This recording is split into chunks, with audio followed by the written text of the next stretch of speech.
গাজা উপত্যকায় কখনো বিমান থেকে আছড়ে পড়ছে ক্ষেপণাস্ত্র, কখনো পরিকল্পিতভাবে শেলের আঘাতে উড়িয়ে দেয়া হচ্ছে হাসপাতাল ও বেসামরিক অবকাঠামো।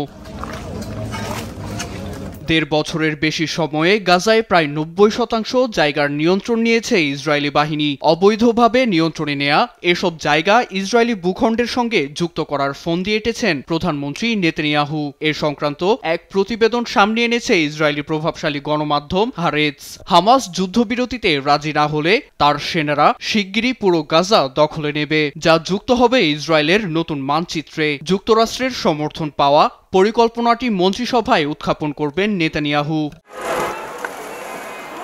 প্রতিবেদনে আরও এসেছে, প্রথমে বাফার জোনগুলোকে মানচিত্রে যুক্ত করবে তেল আবিব। পুরো উপত্যকা দখলে নিতে অভিযান আরও জোরদারের প্রস্তাবও রাখবেন নেতানিয়াহু। দুর্ভিক্ষের সম্মুখীন গাজায় ত্রাণ প্রবেশ নিয়ে সম্প্রতি বিভক্তি দেখা দেয় নেতানিয়াহু সরকারে। দ্বিমত থেকে কট্টর ডানপন্থী দলের অর্থমন্ত্রী বেজলাল স্মট্রিক প্রশাসন থেকে সরে দাঁড়ানোর হুমকিও দেন, যা নেতানিয়াহুর সরকার পতনের ইঙ্গিত দেয়। এতে গাজাকে ইসরায়েলের সঙ্গে যুক্ত করার প্রস্তাব দিয়ে তিনি সরকার টিকিয়ে রাখতে মরিয়া বলেও প্রতিবেদনে এসেছে।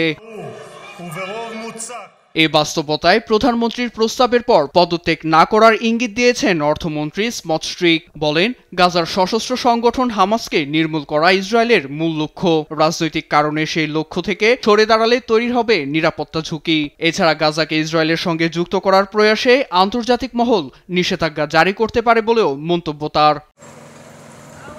নীরব দাস, নিউজ ডেস্ক, দেশ টিভি।